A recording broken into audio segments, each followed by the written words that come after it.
Se faire ubériser ou se faire disrupter, ces expressions mobilisant des concepts ayant fait l'objet de développement théorique, sont souvent employées à mauvais escient.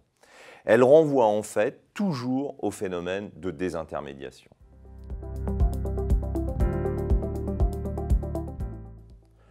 Pour bien comprendre ce phénomène et ses enjeux pour un secteur d'activité, il faut comprendre que toute entreprise, quelle que soit son activité, s'insère au sein d'une filière avec en amont des fournisseurs et en aval des clients. Sous l'influence des évolutions de l'environnement dans lequel elles évoluent, environnement politique, réglementaire, social, démographique, technologique, écologique, les entreprises impliquées dans la filière vont tout à la fois co-créer de la valeur pour le client et chercher à capter une part croissante de cette valeur. L'enjeu principal de l'organisation de la filière et du jeu des acteurs qui s'y trament est bel et bien le partage de la valeur créée collectivement.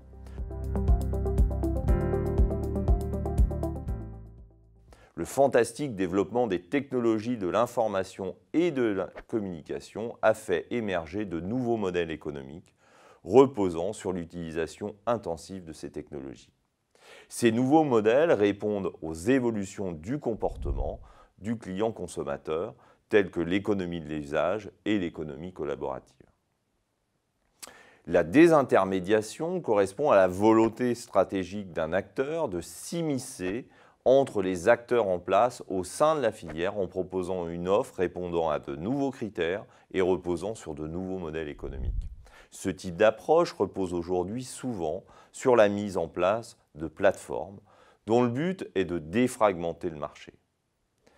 Un marché est dit fragmenté quand il est composé d'un grand nombre de produits ou de services, très différents les uns des autres, difficiles à comparer car peu lisibles et parfois difficilement accessibles. La plateforme ou agrégateur va alors proposer un inventaire aussi exhaustif que possible des offres disponibles sur le marché, ainsi qu'un système de notation permettant de comparer ces offres. Rappelons-nous par exemple de l'organisation d'un week-end à Rome avant l'avènement de Booking.com et des autres online travel agencies.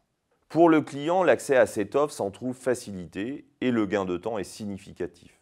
Pour l'offreur, c'est également la garantie d'avoir accès à un marché plus vaste que celui que ses propres moyens de communication, notamment numériques, ne lui permettraient d'atteindre.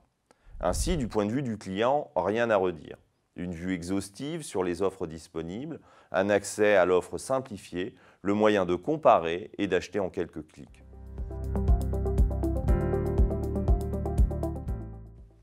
Les conséquences de l'émergence d'un agrégateur pour les acteurs en place dans un secteur sont aujourd'hui connues.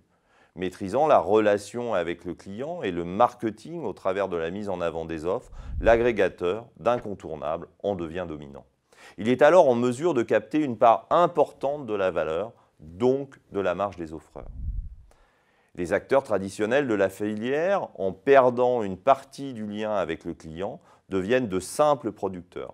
Leur marketing devient alors dépendant de l'agrégateur et le client captif de la plateforme. La désintermédiation est alors opérée.